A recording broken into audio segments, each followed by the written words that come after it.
Mr. Robinson? Yes. I didn't have time to You have to give us your name. Oh, I'm sorry. My name is Mark Robinson. I live at 4015 Sassafras Court.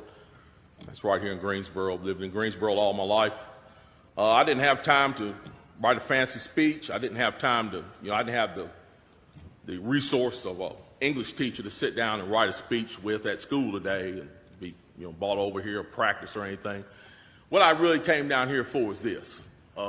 I've heard a whole lot of people in here talking tonight about this group and that group and domestic violence and blacks, these minorities and that minority. What I want to know is, when are you all going to start standing up for the majority? And here's who the majority is. I'm the majority. I'm a law-abiding citizen who's never shot anybody, never committed a serious crime, never committed a felony. I've never done anything like that. But it seems like every time we have one of these shootings, nobody wants to put the blame where it goes, which is at the shooter's feet. You want to put it at my feet. You want to turn around and restrict my right, constitutional right that's spelled out in black and white. You want to restrict my right to buy a firearm and protect myself from some of the very people you're talking about in here tonight. It's ridiculous. I don't think Rod Serling could come up with a better script.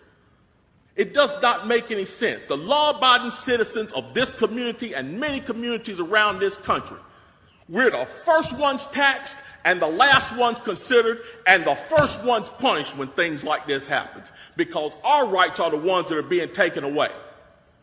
That's the reason why I came down here today. Gun show or no gun show, NRA or no NRA.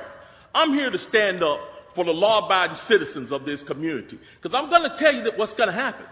You can take the guns away from us all you want to. You all write a law, I follow the law, I'll bring my guns down here, I'll turn them in. But here's what's going to happen. The Crips and the Bloods on the other side of town, they're not going to turn their guns in. They're going to hold on to them. And what's going to happen when you have to send the police down there to go take them? The police can barely enforce the law as it is.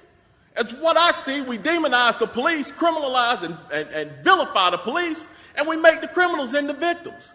And we're talking about restricting guns? How are you going to do that? How are you going to do that when the police department's already hamstrung? You're not going to be able to go down here and take these guns from these criminals. So the criminals are going to hold on to their guns. They're still going to have them. They're still going to break in my house, and they're still going to shoot me with them.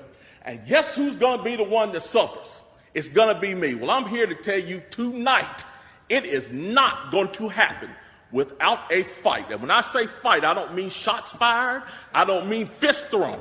I mean I'm going to come down here to this city council and raise hell just like these loonies from the left do until you listen to the majority of the people in this city. And I am the majority. The majority of the people in this city are law-abiding, and they follow the law, and they want their constitutional right to be able to bear arms. They want to be able to go to the gun show and buy a hunting rifle or sport rifle. There are no military-grade weapons sold at the gun show. An AR-15 is not a military-grade weapon. Anybody that would go into combat with an AR-15 is a fool. It's a semi-automatic .22 rifle. You'd be killed in 15 minutes in combat with that thing. So we need to dispel all these myths, and we need to drop all this division that we got going on here. Because the bottom line is, when that Second Amendment was written, whether the framers liked it or not, they wrote it for everybody. And I am everybody.